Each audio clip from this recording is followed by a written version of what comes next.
À cette période des fêtes, moi j'aime croire aux miracles et aux belles histoires. Et celle d'aujourd'hui, elle finit vraiment bien. Peut-être avec l'un des plus beaux cadeaux qu'on ait reçus sur la route jusqu'à présent. Celle de ça. Fait que je vais le mettre à part pour que si ça vous lève le cœur. Rappelez-vous, notre projet c'était de rejoindre la côte pacifique du Mexique pour aller tester des surfs qu'on avait rachetés à d'autres voyageurs. On arrive sur ces plages magnifiques et on va vous les faire découvrir. Mais on va aussi vous raconter comment, au milieu de ce décor de rêve, Maurice a encore décidé de nous rappeler qu'il avait plus de 30 ans. Moi, ça y est, les planches vont avoir une seconde vie. Tout a commencé à Oaxaca quand on a racheté des surfs à d'autres voyageurs. Depuis, on les balade partout comme si on savait en faire, alors qu'en vrai, pas du tout. Il est temps d'assumer. On va enfin apprendre à les utiliser. Bon, on repart avec des planches de surf. Donc, on a déjà notre projet pour le retour. Quand on reviendra en septembre, fin septembre, voilà. On ira passer un petit temps pour apprendre à surfer. Yeah! Et pour ça, on a des amis qui nous ont parlé d'un super spot parfait pour débuter sur la côte pacifique. Il fait 8 degrés ce matin, il est 8h30. Cette nuit, on a eu 5 degrés. Il est vraiment temps qu'on aille au Pacifique chercher un peu de soleil et de chaleur.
On est fatigué?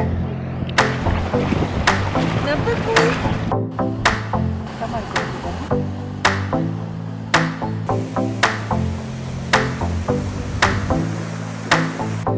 On vient d'arriver au port du Pacifique. Alors ce soir c'est petit apéro, jus de fruits. Face au coucher de soleil. Ouais. On avait hâte d'être au bord du Pacifique.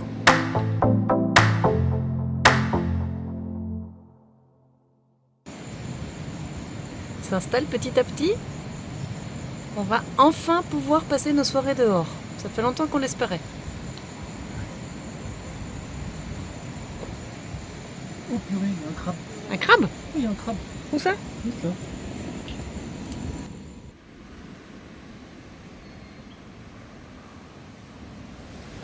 On est de retour au Pacifique. Et c'est magnifique. Par contre, on ne peut pas trop décrire les conditions, mais il fait très très chaud, très très lourd. Et il y a énormément de moustiques. L'acclimatation est un peu rude. Hein. Il fait chaud. Et humide. Maintenant qu'il ne faut plus bricoler sur Maurice, ça va trouver une autre manière de bricoler. Il y a toujours des choses à faire. Les ailerons qui se barrent.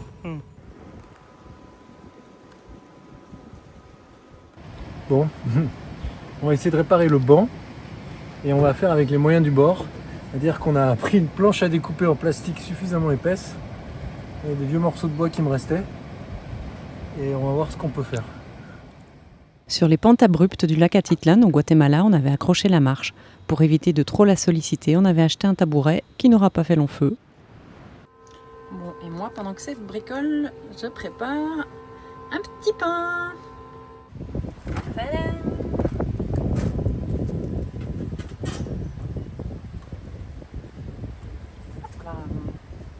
Waouh! Oui, tout est sans dessus-dessous ici. Qu'est-ce qui se passe? On avait la pompe qui se mettait en route toute seule. Et parce qu'en fait on perdait de la pression, donc ça veut dire qu'il y avait une fuite dans le réseau. On a regardé partout, on ne trouvait pas de fuite.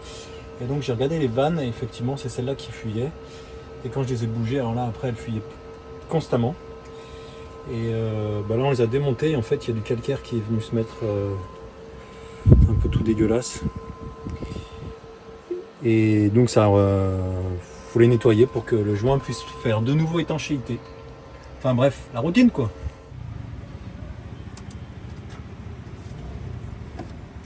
Feliz cumpleaños.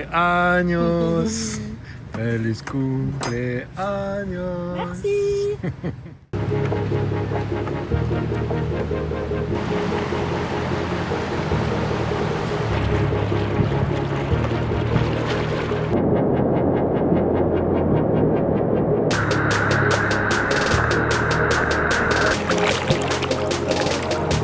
Elle se soulève.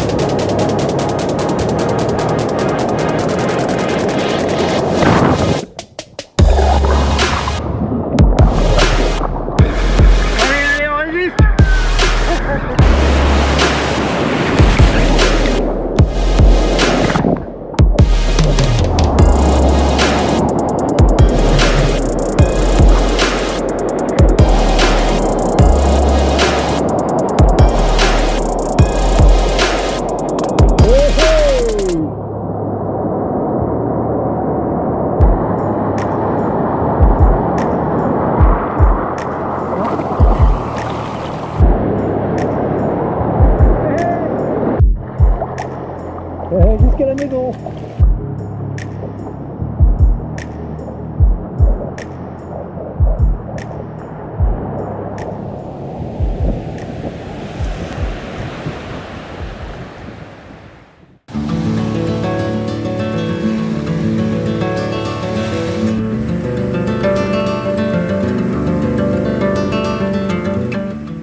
On aura passé un mois dans ce petit village dont on taira le nom car il commence déjà à être victime de son succès.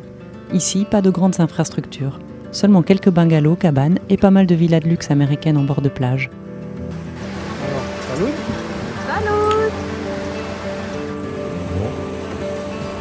Nos premiers ceviches. Yay. Tadam.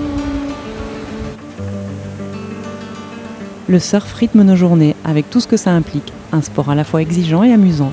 Mais loin des clichés du surfeur cool, on découvre qu'il règne souvent une ambiance de compétition et d'individualisme. Et fort heureusement, il existe aussi de belles exceptions.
Ça commence à être la haute saison, il commence à y avoir beaucoup de monde.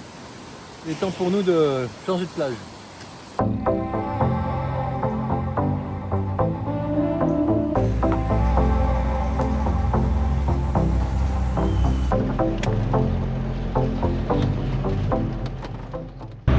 C'était quoi tes impressions sur cette première initiation au surf?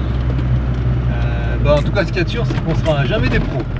C'est un sport assez dur qui demande beaucoup de persévérance et de patience. Et finalement, il m'aura fallu quelques semaines pour réussir à me mettre debout. Mais on n'avait pas de prof, on a appris en autodidacte et c'était bien cool.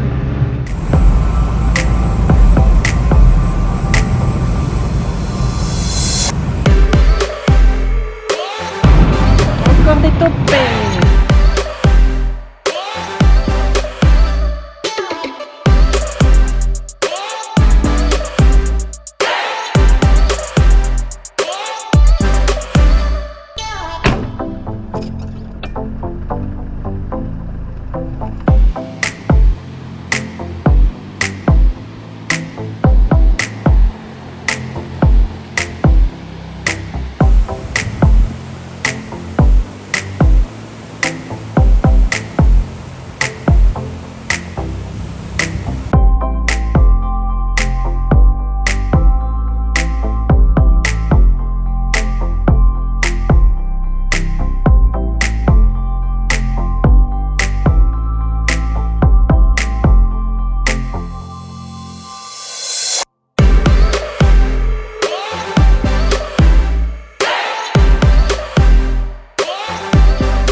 Ça va?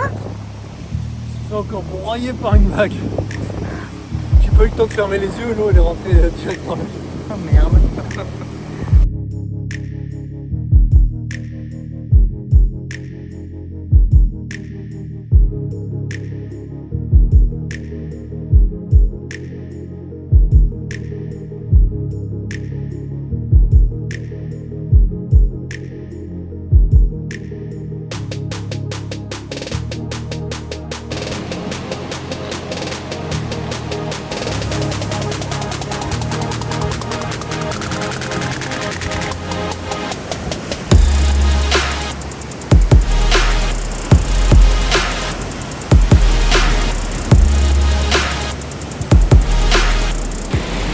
C'était comment?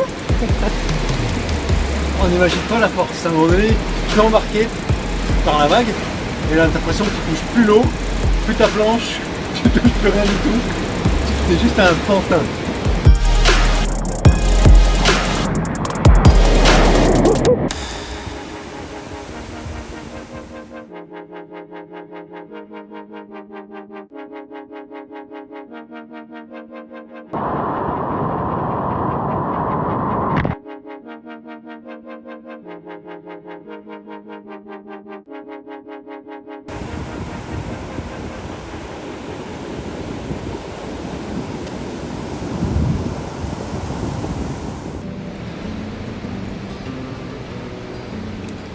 Aujourd'hui, c'est démontage de canne à pêche.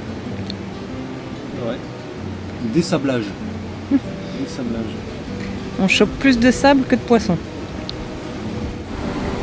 Oh là là, c'est carrément paradisiaque ici. Personnellement, ce séjour dans ce joli camping tenu par un Canadien m'a fait beaucoup de bien. L'endroit est confortable et rassurant et beaucoup de Nord-Américains y passent tout l'hiver, installés dans de grands véhicules pensés pour de longs séjours.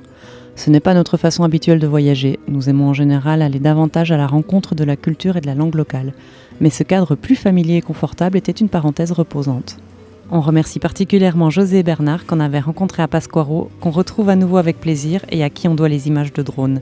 On va bientôt récupérer le nôtre, mais on vous raconte tout ça plus tard. Hey, on fait un petit coucou. Cette fois, ça y est, c'est le moment de partir. Il nous faut chaque fois au moins 1 heure pour dire au revoir à tout le monde. Donc on devait partir à 9h, il est 10h. Et on a 450 km à faire aujourd'hui jusqu'à Acapulco.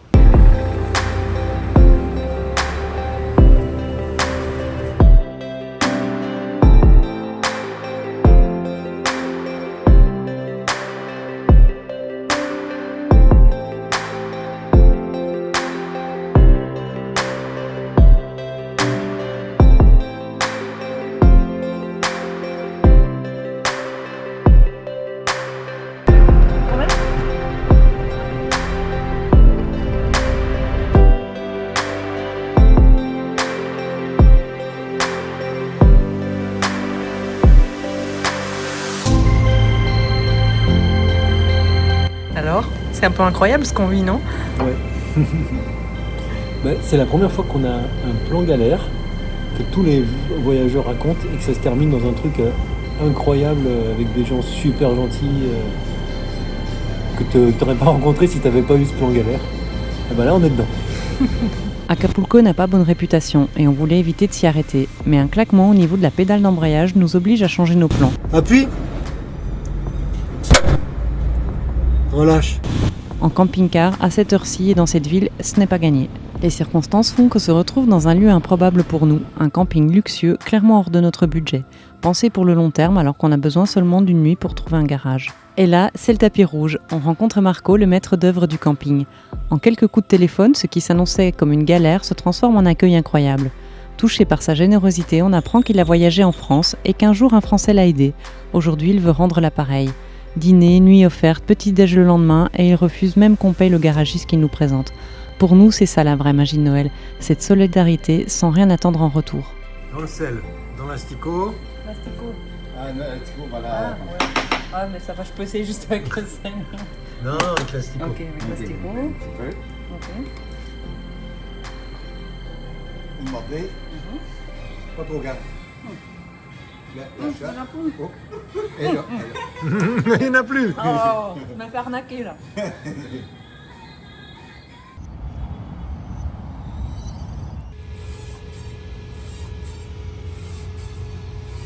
J'appuie sur la pédale pour qu'il puisse graisser. Et en fait, le problème, c'est que les personnes qui ont changé l'embrayage, ils n'avaient pas graissé certaines parties.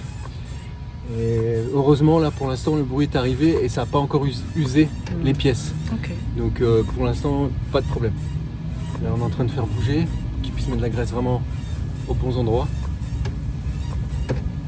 Bon, bonne nouvelle. Mais il va falloir quand même démonter tout, puis le regraisser. Ouais, parce que je lui ai demandé, mais c'est possible qu'effectivement, ça soit provisoire, ça. Okay. Et de toute façon, on va aller en petit bois quoi qu'il arrive. Bon, bah on est reparti. On est reparti. Quelle aventure! Maintenant qu'on sait ce que c'est, on part l'esprit plus léger quand même. Hein. Ouais.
La nuit a été difficile.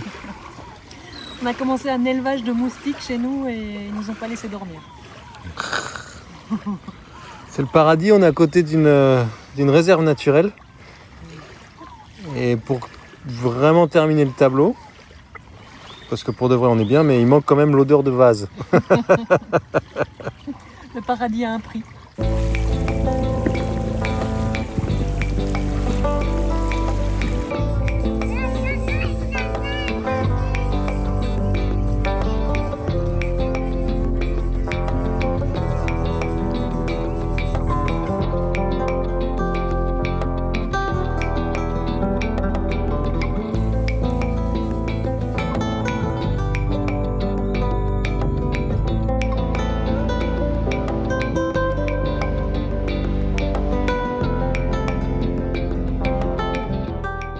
Chakawa est un petit village côtier insolite, hors du temps, niché au cœur d'une lagune protégée.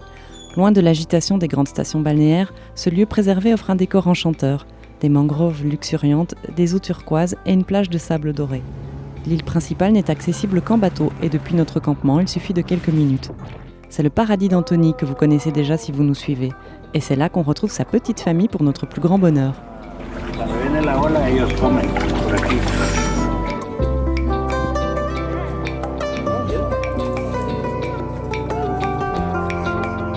Ça n'a pas l'air, faut dépasser l'aspect. Ça a le goût de poulpe? Ouais. Ouais, ça va. Je suis pas fan. No, you eat this. What do you eat? The whole thing. Okay. C'est bon? Chakawa est aussi un spot de surf, mais les conditions ne sont pas idéales au moment de notre visite. Pas grave, il y a tant de choses à découvrir.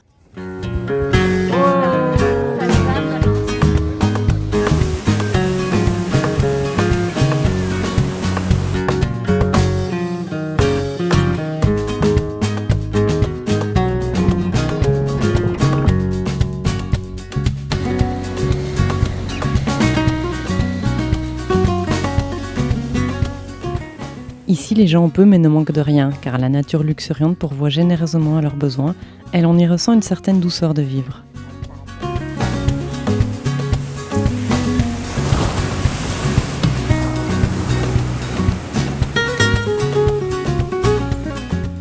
La nuit, avec un peu de chance, la lagune s'illumine. La bioluminescence révèle un spectacle naturel absolument magique, qu'on ne peut malheureusement pas bien capter avec nos caméras de téléphone. À l'œil, le phénomène est 10 fois plus perceptible. Ici, Seb nage et fait bouger les micro-organismes marins qui émettent de la lumière lorsqu'ils sont perturbés. Je vois absolument rien. C'est vrai? Non, c'est noir total. Incroyable.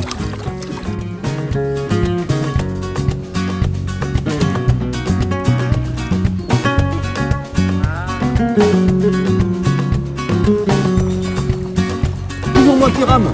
Il n'y a qu'une pagaie.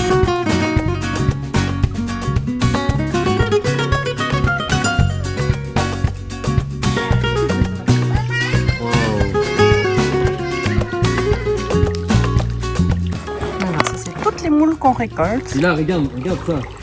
Prends le pied, ça.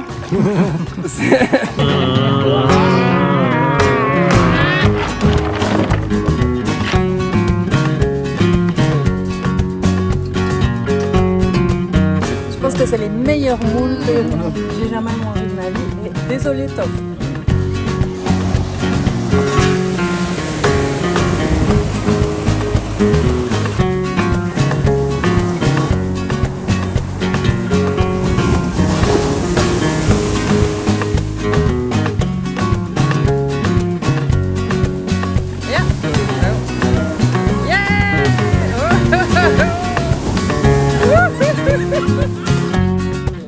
Cette immersion en pleine nature à Chakawa restera l'un de nos meilleurs souvenirs de 2025. On est ravis d'avoir partagé ces moments avec Antony et Marika qui connaissent bien ce lieu et ses merveilles. Et on se retrouve à leur camp de base de Mazunte pour fêter Noël tous ensemble, avec Pierre et Rose que nous avions rencontrés dans les Chiapas.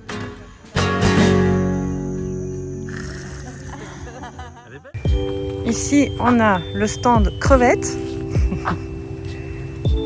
tenu par Rose. C'est la décoration. Il y a la station feu, le stand feu tenu par Pierre. Donc ici on a les poissonniers. On est en train de préparer un ceviche de dorade.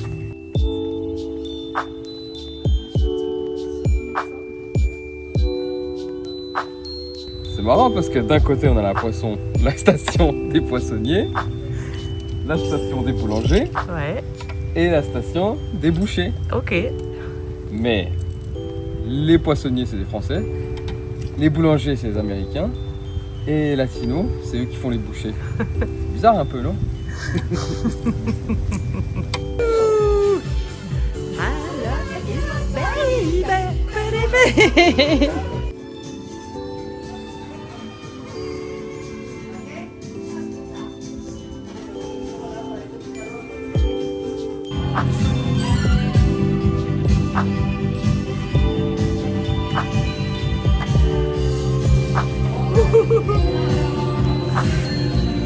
Mon connu a changé de forme.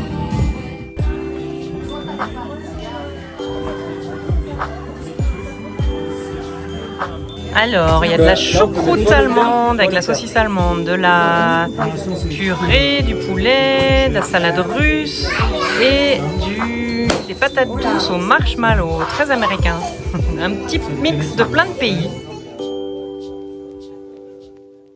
On était venu chercher du soleil et du surf. On repart avec cette sensation que la route sait parfois exactement où elle nous emmène. La suite s'écrit encore, quelque part entre deux topées, un embrayage qui grince et des rencontres improbables. Merci de nous suivre sur ce bout de chemin. Et si vous voulez nous aider, n'oubliez pas de liker et de commenter. À très vite!